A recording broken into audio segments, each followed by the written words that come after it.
아모스는 이게 이름의 뜻이 짐진 자, 좀 이렇게 부담을 준 자, 뭐 부담을 갖는 자, 뭐 이렇게 뭐 뭔가 압박, 뭐 이런 비슷한 뜻이 있대요. 왜 그러냐면 이 아모스가 이제 기원전 그러니까 8세기인데 같이 활동했던 선지자들이 이사야, 호세야, 뭐 미가 뭐 이런 식으로 같이 했대요. 근데 아모스가 선지서로서는 이 선지서를 썼잖아요. 선지서로서는 가장 먼저 쓴 책일 가능성이 많다네요. 신학자들이.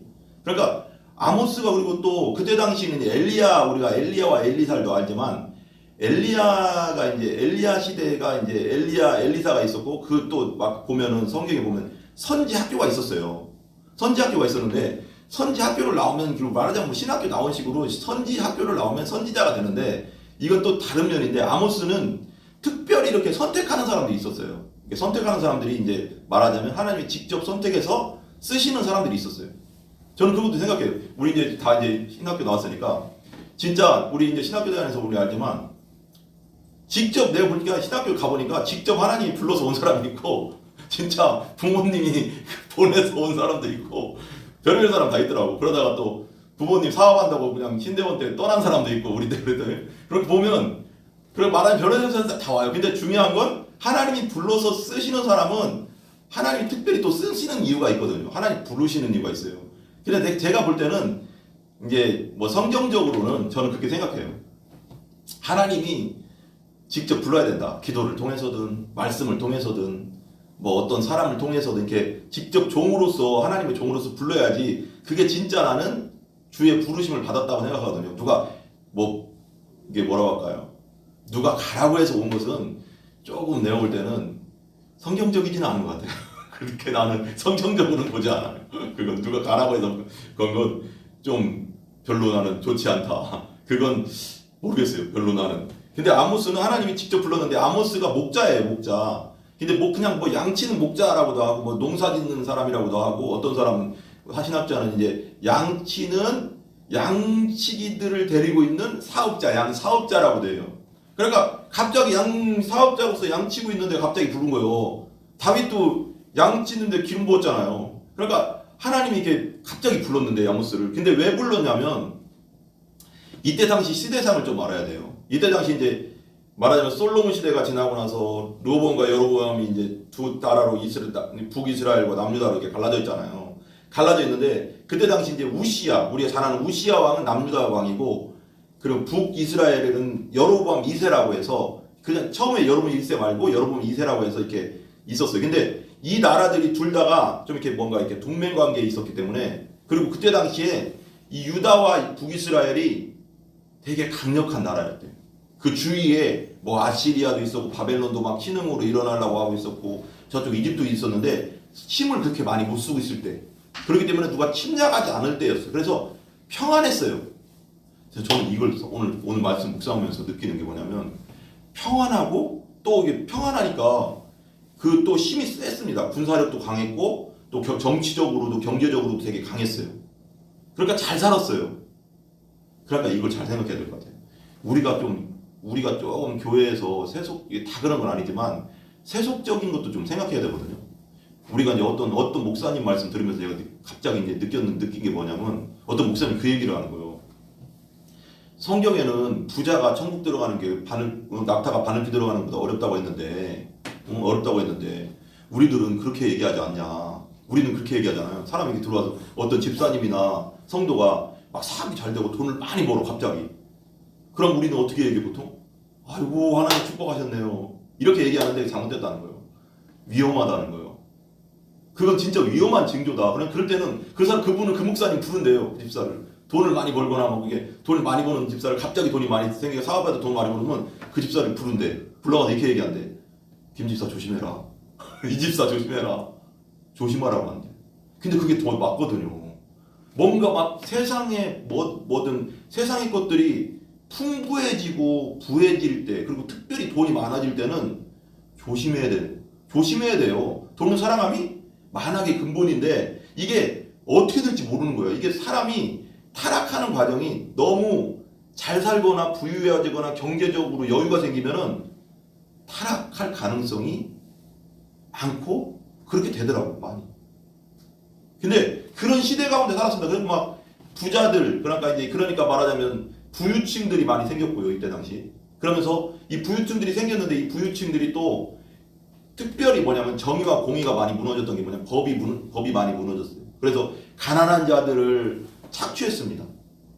가난한 자들 착취했어요. 제가 왜 이걸 갑자기 가난한 자들을 착취했다는 걸 이렇게 한번 생각하면서 옛날 생각나더라고. 옛날 회사 쪽에 이렇게 알바식으로 다닐 때 어렸을 때 막 그 생각이 나요. 비정규직하고 정규직 그거 있어서 비정규직으로 제가 알바 생활을 좀 했었거든요. 우리 아버지 그 회사 보고 있어. 근데 야 비정규직이요 진짜 기분 나빠요. 착취. 왜 그러냐면 뭐도 일해봤지만 우리 김 목사님 잠깐 뭐 다른 것도 일해봤지만 완전 착취. 그러니까 비정규직은 정규직은요 이게 완전 월급부터 있죠. 월급도 훨씬 낙하고요. 보너스 하나도 없고요. 우선 그리고 나서 일도 있잖아. 제일 힘든 데다 넣어요. 그러니까 정규직들은 이게 뭐라고 막 얘가 이렇게 PT병 만드는 거기서 있었거든 잠깐요. PT병이 만드는 거 있어요. 거기서 잠깐 알바했어. 비정규직으로. 근데 제일 힘든 데가 제일 끝에 뭐 막 쌓고 막 하는 데인데 제일 힘든 데다 나 우선. 그리고 제일 위험해. 그리고 일도 제일 힘들어. 그리고 정규직들이 은근히 무시해.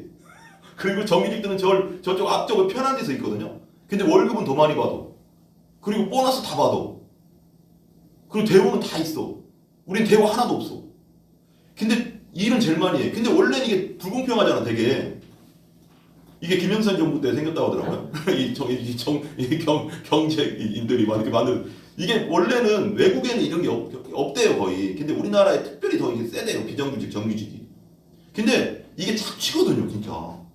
대부분이, 진짜 억울하더라고. 일은 죽도록 하는데, 다치기도 제일 많이 다치고, 고생은 제일 많이 하는데, 월급은 정규직보다 반 되나? 보너스 다 합친 반도 안 될 거나 막. 그래서 내가 이거 진짜 심각하구나.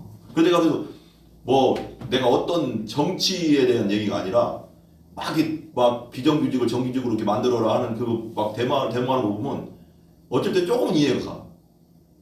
와 이건 아니다. 그러니까 이게 너무 공평하지가 않은 거예요.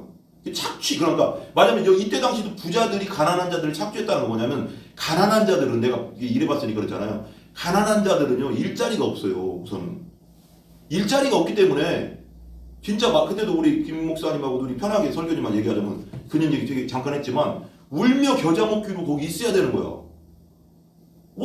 날 뽑아주는 데가 없거든요. 그러니까 그걸 이용해. 그 부자라고 하는 건 여기서 이제 여기 성경에서는 부자라고 했지만 지금 시대로 말하자면 우리를 고용하는 사람이겠지. 그 사람 부자잖아. 우리도 알았잖아. 그러니까 그 사람들은 그걸 알아. 이 사람들은 못 나간다. 그러니까 그걸 더 이용해. 나쁜 놈들이지. 하나님 바로 때려야 되는데 바로바로 안 때리니까 내가 어떨 때는 바로바로 때렸으면 좋겠는데 그래 안 해 이렇게 또. 근데 진짜 나쁜 놈들. 근데 이때 당시도 부자들이 그런 고용인들이 가난한 사람들이 그런 걸 이용하는 거야.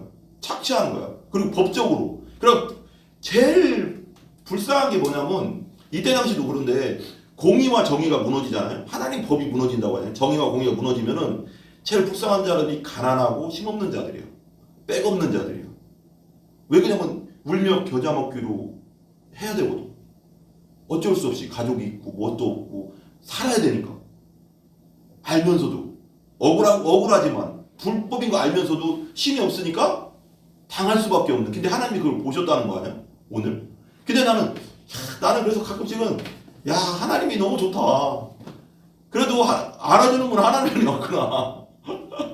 세상은 못 알아줘도 하나님을 알아주시니까 하나님은 그 사람을 보고 있다는 거 아니야? 그 가난한 사람, 그 착취당하고 있는 어려운 사람들을 보고 있다는 거예요. 나는 예수님이 좋은 게 뭐냐면 그냥 예수님도 다 할 때도 편하게 얘기하면 예수님은 어려운 사람들한테 먼저 가잖아. 이렇게 착취당하고 가난한 사람에게 먼저 가잖아. 하나님이. 그러니까 하나님의 마음이 좀 이렇게 낮은 데 있는 것 같아. 좀 이렇게 고아와 과부의 아버지라잖아요.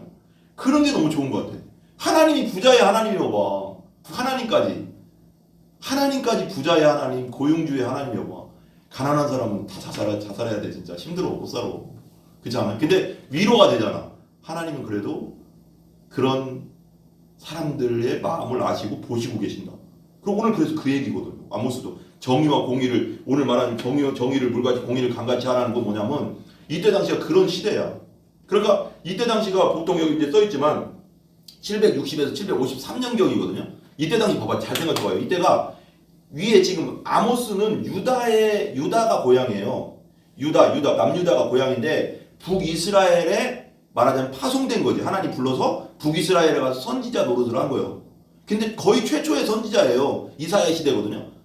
아모스서도 최초의 책이라고 했잖아. 거의 선지서 중에. 근데 이때가 지금 760년경이니까 이때 북이스라엘이나 남유다 우시아 왕도 거의 몇십 년 동안 지금 왕위에 있었거든요. 왕위에 있는 시대예요. 근데 이때가 너무 잘 나가니까 사람들이 교만해졌어. 이 왕부터 해서 사람들이 우리를 누가 건드려. 그리고 군사력도 대단했고 경제력도 대단했거든요. 그러니까 우리를 누가 건드려. 막 그리고 주위에 있는 나라 아람, 모압 이런 나라도 막 정복하고 이런 시대거든. 그러니까 이스라엘의 어떻게 보면 다윗 이후에 솔로몬 이후에 최전성 시대라고 거의. 그러니까 너무 교만해져 있는 거야. 그러니까 거기다가 법이 무너지는 거야. 그럼 하나님은 근데 아모스를 보내가서 잘 생각해봐요. 내가 아모스라고 한번 생각해봐. 아모스를 보내가서 지금 잘 먹고 잘 살고 잘 나가고 있는 사람한테 가서 너희들 망할 거야. 이게 먹히겠냐고. 이게 도대체 이게 솔직히 안 먹힌 말이거든. 솔직히 이 복음 전한다는 것도 되게 어려운 거예요. 이 시대 가운데 복음 전하는 것도 여러분 그런 거 봐. 세상 사람들은 있잖아요. 내가 생각해봤어요. 죄에 대해서 생각도 안 해요. 그거 아세요? 우리가 여러분 당신은 하나님 앞에 죄에 대한 생각 개념 자체가 없는 사람들이랄까요. 안 믿는 사람들은 그걸 설명해 줘야 되잖아요. 그러니까 이걸 지혜롭게 해야 되는데 근데 아모스 시대도 그 백성들 진짜 잘 살고 잘 먹고 잘 살고 지금 군사력은 최강이고 어떤 나라도 날 못 건드는 시대인데 가서 너희들 망할 거야. 하나님 뜻대로 안 살면 망할 거야. 정의와 공의대로 안 살면 망할 거야. 가난한데 탁취하지 마. 망할 거야.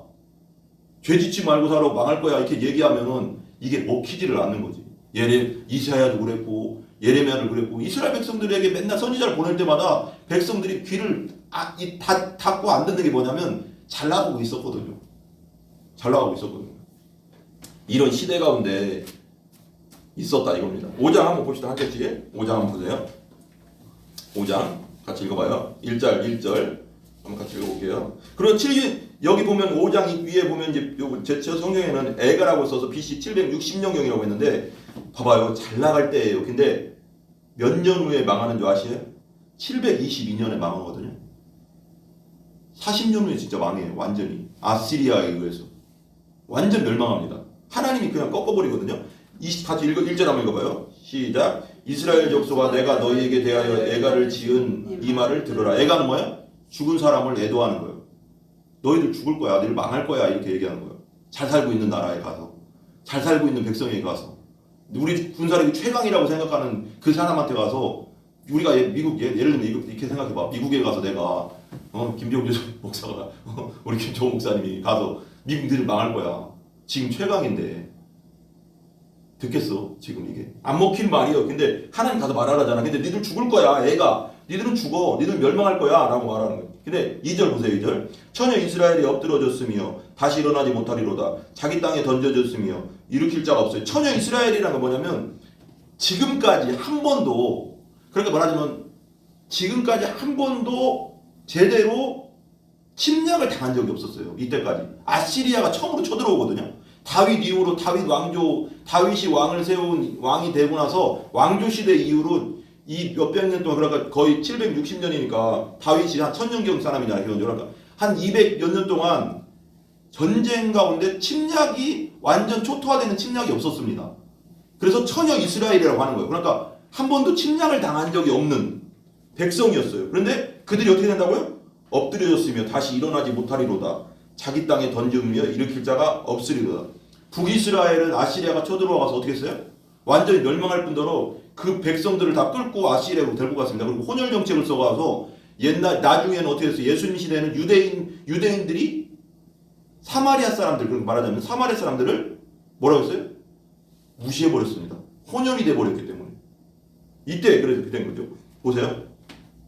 그 다음에 3절 제가 읽어볼게요. 주 여호와께서 이와 같이 말씀하시되 이스라엘 중에 1000명이 행군에 나가던 성읍에 100명만 남고 그러니까 1000명이 있던 성읍에 100명만 남고 100명이 행군에 나가던 성읍에는 10명만 남으리라 하셨더라. 어떤 주석가는 이 부분을 이렇게 얘기하더라고. 그러니까 이스라엘 자체가 멸망하는데 멸망하더라도 그 중에서 회개하는 자는 남을 것이다. 그러니까 하나님은 회개하기를 원하시는 거거든. 이스라엘 백성들이. 그러니까 하나님은 이방 나라들한테 니들 멸망할 거야라는 말도 해요. 여기 성경 앞에 보면은. 그렇지만 바로 근데 멸망할 거야 하고 기회를 안 주거든요. 다른 나라들한테는. 근데 이스라엘 백성들한테는 계속 기회를 줍니다. 인내하세요. 그러다가 마지막에 치시거든, 하나님은 항상.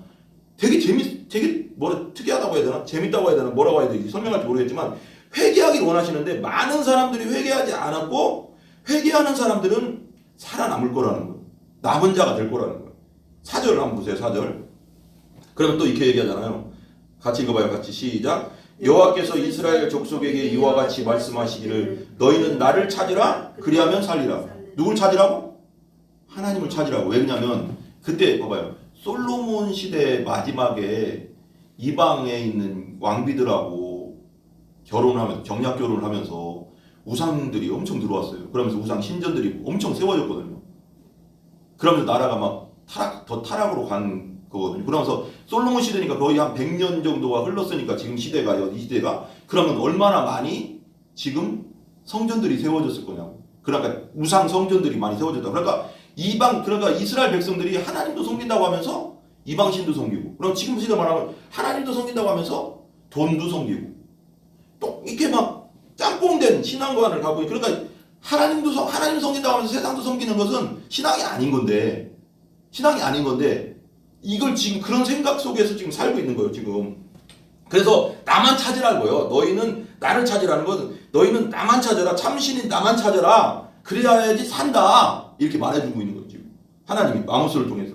5절 보세요, 5절. 여기서부터가 조금 어려운데 설명해 드릴게요. 5절 같이 읽어봐요. 시작. 베델을 찾지 말며 길갈로 들어가지 말며 부엘세바로도 나아가지 말라. 길갈은 반드시 사로잡히겠고 베델은 비참하게 될 것임이라 하셨는지. 이게 뭐냐면 베델은 뭐야? 하나님의 집이잖아요.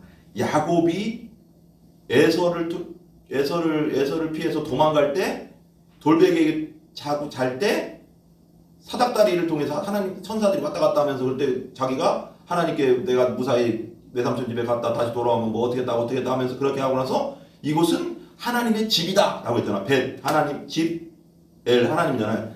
이곳은 하나님 집이다 하는 곳이에요. 그러니까 하나님의 임재가 있는 곳이다. 이런 곳이에요. 근데 이 베델에 지금 참 특이하죠. 그러니까 이 본문을 보면서 저도 생각한 게 세상에서 그리스도인들이 온전히 빛과 소금의 역할을 못하면 밟힌다고 했잖아요. 밟힌다고 했다고. 베델은 있잖아요. 베델은 하나님의 임재의 상징이거든요. 하나님의 집이잖아요. 이름 자체가 하나님 집이잖아요.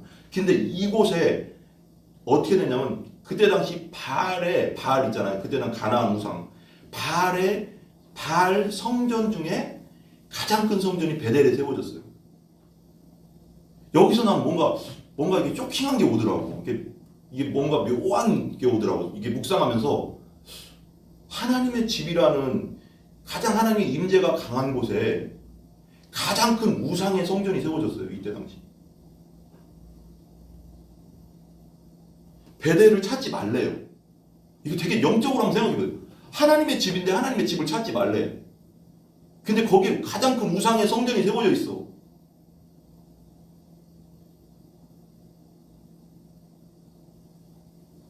길갈로도 들어가지 말래. 길갈은 여호수아가 지금 이제 그 가나안 땅의 첫 번째로 그러니까 여리고성 있는 근처거든요. 첫 번째로 들어갔던 성이에요. 가나안 땅 처음. 영적으로는 그 처음으로 가나안 땅을 밟아서 이제 거기다 성막을 세운 곳이거든요. 그리고 또 옮겼겠죠. 실로라는 곳에 옮겼죠, 나중에는. 근데 이 길갈, 그러니까 하나님의 상징들이에요, 다. 길갈, 베델, 또 여기 부엘세바라고 여기 나오죠. 부엘세바는 어디냐면 세 명의 족장들 이제 아브라함, 이삭, 야곱이 그곳에 장막을 치고 살았던 곳. 하나님과 함께했던 곳이에요, 부엘세바. 근데 이 세 곳이 다 뭐였어요? 우상의 성전들이 가장 큰 것이 있었어요. 이게 되게 좀 이렇게 생각해 볼 게 있지 않아요? 좀 이렇게 좀 설명하고 싶은데 이게 좀 어렵네. 뭔가 생각할 거리가 있잖아요. 이 안에 뭔가 가장 하나님이 임재가 강해야 되는 곳에 가장 우상이 센 곳이요. 거기 가지 말래 하나님이. 이제는 거기 가봤자 하나님 나 없어 그거요. 그 장소, 그 니들이 얘기하는 그 장소 가서 예배드리는 장소 나 거기 없어 이제. 너 거기 나 있지 않을 거야. 나 니들 마음속에 있는 우상, 그 우상을 가지고 예배하면 나 받지 않을 거야 이제는. 뭔가 좀 생각을 해봐야 되는데 이건 좀 얘기해 볼 거리가 있는 것 같아. 그러니까 베델은 뭐라고요? 그래서 사로잡히겠고 그 하나님의 임재가 있었던 그 야곱이 하나님을 만났던 그곳, 사닥다리 그 천사들이 만났던 그곳, 그 베델은 비참하게 될 거래요. 무너뜨릴 거예요 그걸. 그래서 왜 우리가 잘 알지만 예수님도 그 예수님 시대에도 바리새인들이랑 그 당시 유대인들이 가장 추종했던 게 뭐냐면 하나님을 당연히 믿는다고 하지만 성전이거든. 성전주의. 그러니까 성전이 무너질 거야. 그럼 내가 3일 만에 다시 세울 거야. 그러니까 성전 모독죄, 하나님 모독한다. 내가 하나님 아들이라고 막 신성 모독죄 막 이렇게 막 얘기했잖아요. 근데 이 성전주의 때문에 이 성전 중심으로 그냥 내가 그냥 여기 와서 예배드리면 하나님 다 받아주실 거야 라는 그런 관념 속에 유대인들이 엄청 가지고 살았거든요. 근데 이곳에 와서 예배 드린다고 해서 니들 마음에 있는 것이 회개가 안 된 상태에서 우상을 가지고 있는 상태에서 세상을 사랑하는 상태에서 계속 예배 드려봤다 나 예배 안 받아. 그랬거든요. 성경에도 왜 어떤 성경이 또 나오잖아요. 내가 너희들이 뭘 해도 내가 예배 받지 않을 거야. 그리고 이때 당시 부자들이요. 아까 착취했다고 하는 부자들 있잖아요. 그 부자들이 예배 생활을 그렇게 잘했대요. 종교 생활이죠. 잘 바치고요. 잘했대요. 근데 하나님이 여기서 책망하더니 그 예배 안 받아 나. 이 자리에 앉아있는 거 나 받지 않을 거야. 그 종교 생활 나 받지 않아. 그래서 어떤 이사야서에 보면 성전문을 그 사람들 앞에서 닫았으면 좋겠다고 하잖아. 역겹다고 하잖아. 앉아있는 게 중요한 게 아니라 종교 생활은 하나님이 정말 역겨워하는 거지. 세상과 함께 나를 섬기지 마라. 이 자리에 앉아있는 게 중요한 게 아니라 하나님을 온전히 섬기는 걸 원하는데 밖에서는 불법과 정의를 행하지 않고 내가 원하는 공의를 행하지 않고 들어와서 하나님 하면 내가 받겠냐. 차라리 가난한 자 순종이 제사보다 낫다고 하잖아. 가난한 자를 착취하지 마라. 그것이 제사보다 낫다. 하나님의 생각을 우리가 좀 알아야 되는데 이런 상황 속에서 이런 시대거든요. 지금 6절 한번 보세요. 6절 조금 하는 데까지만 할게요. 같이 읽어봐요. 시작. 너희는 여호와를 찾으라 그리하면 또 여기 나오죠. 또 여기서 나와요. 여기서 4절에도 그러잖아요. 여호와를 찾아라. 진짜 하나님 나를 찾아라. 나. 또 세상 것 의지하지 말고 나를 찾아.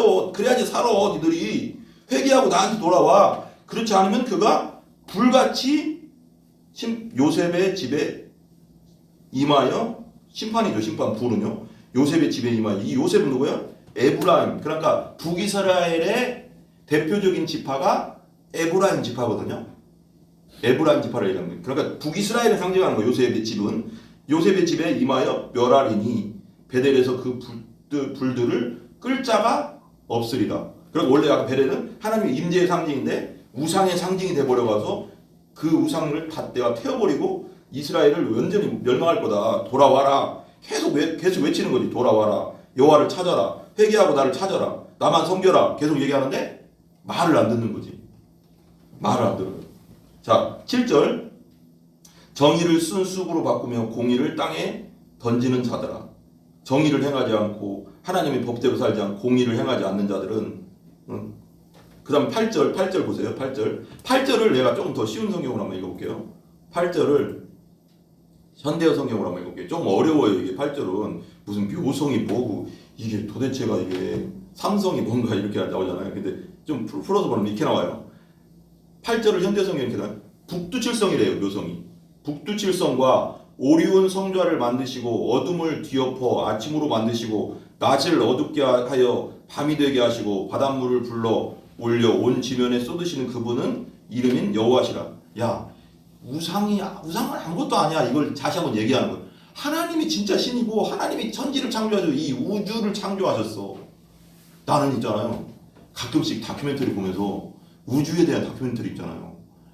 우주가 너무 막 몇 광년, 몇백 광년 막 그러잖아. 빛이 갈 수 있는 몇만 광년 막 빛이 1초에 우리 지구를 7바퀴 반 돈다고 하나? 이게 일광년 1년을 간다고 생각해요. 근데 몇만 광년을 가도 몇천만 광년 가도 이 큰 은하 하나도 몇백 광년을 가야 된대. 이 은하. 근데 그 은하가 또 이 우주에 몇 천억 개인가 몇 조가 된대. 이게 나는 가끔씩 이게 상상이 안 돼. 상상이 안 돼. 이건 무한대라고 하는 것도 그러니까 야 가끔씩 막 우주 같은 거 다큐멘터리 보면서도 야 하나님의 위대하심은 이건 뭐 도대체 우리가 상상할 수가 없구나 이거. 우리가 그냥 하나님 우리 아버지 우리 보세요 여기서 얘기하지만 진짜 하나님의 크신 걸 알면은 야 정말로 이거 상상할 수가 없다. 그래서 왜 요한 사도가 예수님의 진짜 부활하셔서 그 요한계시록에 나오시잖아요. 그 예수님 모습 나오잖아. 눈은 어떻고 막 머리는 하얗고 막 그 진짜 실제 하나님 되신 모습을 보고 나서 엎드려서 죽은 자같이 되었다고 했잖아요. 그리고 이사야서에 보면 이사야 6장 같은 경우 이사야 소명장도 보면 날개 달린 천사들이 6개 날개 달린 천사들이 얼굴을 가리고 두 발을 가릴 정도로 그 거룩성 앞에 그러니까 와 이건 나는 정말 상상이 안 된다. 정말 상상이 안 된다. 이런 걸 계속 얘기하는 거예요. 그분이 진짜 하나님이야. 니들이 지금 진짜 하나님을 믿어야 되는데 왜 자꾸 이 우상으로 가는지. 그러니까 이건 뭐냐면 하나님을 몰라서 그런 거야. 하나님을 몰라. 진짜 하나님을 알아야 되는데 하나님을 몰라. 자 9절 보세요. 9절. 그가 강한 자에게 갑자기 패망에 이르게 하신지 그 패망이 산성에 미치느냐. 뭐가요? 너희들 지금 북이스라엘 니들 지금 경제적으로 잘 나가지. 그리고 군사적으로 지금 행복이 있지. 예를 들면 행복이 있지. 그리고 니들 쳐들어올 사람 없을 것 같지. 근데 하나님이 너희들 있잖아 한 번에 끝낼 수 있어. 강한 자에게 갑자기 패망이 이르게 하신지 그 패망이 산성에 미치느니라. 하나님은 한 방에 끝낼 수 있어. 너희들 교만하면 안 돼. 그리고 회개해. 자꾸 얘기하는 거죠. 10절 무리가 성문에서 책망하는 자를 미워하며 정직히 말하는 자를 싫어하는도다. 그리고 성문에서 책망하는 자는 뭐냐면 그러니까 성문에서 책망한다는 건 성문에서 재판이 이루어졌거든요. 그래서 장로들이 나와서 사람들을 재판해주고 그랬어요. 근데 성문에서 뇌물을 받는 거예요. 이 사람들이 뇌물을 받고 그 억울하게 만드는 거예요. 사람들을 정의를 무너뜨리는 거예요. 이 법이 무너지면 무서워지는 거예요. 법이 아까도 말했지만 법이 무너지고 정의가 무너지고 공의가 무너지면 제일 고통받는 사람 누구요? 백 없는 사람, 그 다음에 힘 없는 사람, 돈 없는 사람이요. 얘들 오죽하면 유전무죄 맞나요? 유전무죄, 무전유죄라고 하잖아. 돈 있으면 법정에서도 이렇게 무마된다고 서로 뇌물 줘봐. 요즘은 좀 덜하겠지만 그래도 요즘도 하는 것 같더라고. 은근히 서로 이렇게 친한 예를 들면 이런 거 있더라고. 검찰에서 나왔잖아요. 검찰 어느 정도 위치, 부장 검사 무슨 이런 사 하다가 나와서 변호사를 차리잖아. 그러면 검사들하고 검사 후배들이잖아. 좀 이게 뭔가 서미션이 있는 것 같더라고. 몰랐는데 알아보니까 그게 있더라고요. 그러니까 이게 인간 속에는 불법과 죄성이 있어가서 이게 이게 그냥 뭐라고 할까요? 힘없는 사람은 이 세상에 억울할 수밖에 없는 구조예요. 구조 자체가 우리 이 세상의 구조가. 그러니까 하나님이 정의롭고 공의로운 하나님이 우리를 봐주시지 않으면은 억울해서 못 산다니까. 제대로 하면. 그러니까 정직히 말하는 자를 싫어한대. 책망하는 자를 미워한대. 성문에서. 그러니까 뇌물을 받고 재판을 잘못하고 11절 너희가 힘없는 자를 밟고 그에게서 미래 부당한 세를 거두었은즉 여기 또 가난한 자를 말하는 거거든요. 너희가 비록 다듬은 돌로 집을 건축하였으나 거기 거주하지 못할 것이요 아름다운 포도원을 가꾸었으나 그 포도를 그러니까 힘없는 자들 가난한 자들에게 착취해서 니들이 좋은 집을 살고 좋은 포도원을 가꾸고 좋은 땅을 샀어도 니들이 그곳에 살지도 못할 거고 마시지도 못하게 할 거야. 내가 완전히 멸망시킬 거야. 회개하지 않으면. 12절 너희의 허물이 많고 죄악이 무거움을 내가 아노라. 너희는 의인을 학대하고 여기 나오죠. 뇌물을 받고 성문에서 가난한 자를 억울하게 하는 자라. 13절 그러므로 이런 때에 지혜자가 잠잠하나니 이는 악한 때임이니라. 14, 15절 한번 읽고 한번 끝낼게요. 너희는 살면서 선을 구하고 악을 구하지 말지어다. 하나님 다 보시고 계신다는 거죠. 우리의 모든 걸 만군의 하나님 여호와께서 너희의 말과 같이 너희와 함께 하시리라. 너희는 악을 미워하고 선을 사랑하며 성문에서 정의를 세울지어다. 만군의 하나님 여호와께서 혹시 요셉의 나는 자를 불쌍히 여기시리라. 회개하고 선을 행하라. 그러면 내가 남겨둘 거다. 완전히 멸망 가운데 남겨둘 거다. 그리고 나서 24절, 그죠? 24절 다시 한번 읽어봐요. 같이. 아모스서의 핵심 구절이죠.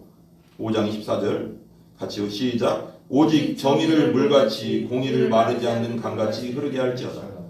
아까도 우리 교동문 보면 이사야 42장 교동문도 예수님에 대한 거잖아요. 거기 보면 거기에 예수님은 정의와 공의의 하나님, 공의를 행할 것이고, 우리 예수님 그 소명장에 보면 가난한 자, 억눌린 자, 포로된 자를 풀어준다고 하잖아요.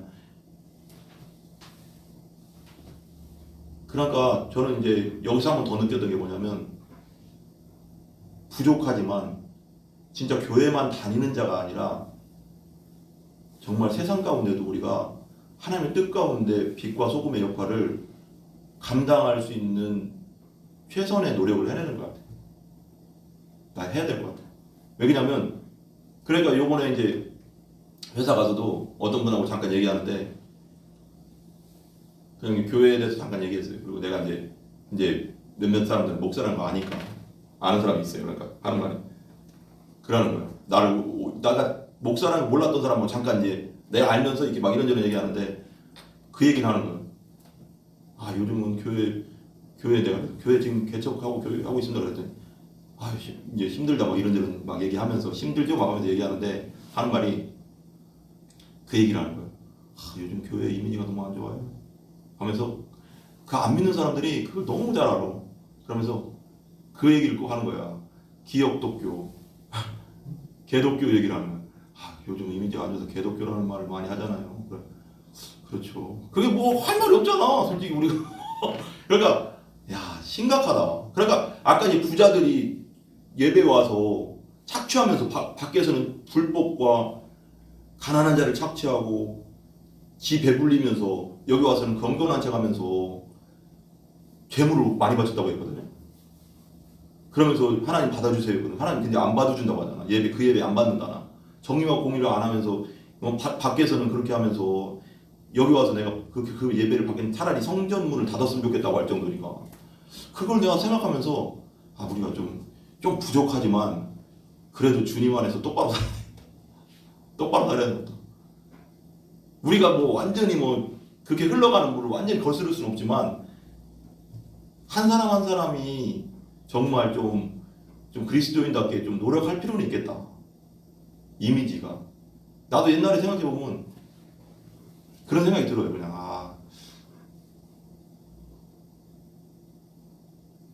좀 후회되는 것도 많고 그런 생각이 드네요. 좀 이렇게 우리가 좀 빛과 소금의 역할을 주님 안에서 감당하는 우리가 좀 되기를 바랍니다. 각자 분량은 있겠지만 분량은 다 틀리잖아요. 어떤 사람 더 많이 행할 수 있고 어떤 사람 더 뭔가 안 될 수 있지만 그래도 마음만은 항상 빛과 소금의 역할을 감당하고 행해야 되겠다는 마음은 항상 있어야 됩니다. 그리고 공의와 정의가 바로 서는데 우리가 그리스도인들이 좀 힘쓰는 좀 역할을 좀 감당하는 것이 되게 중요하다라는 생각도 합니다. 우리 주님 안에서 그런 사람들이 되길 바랍니다. 우리 기도 한번 합시다.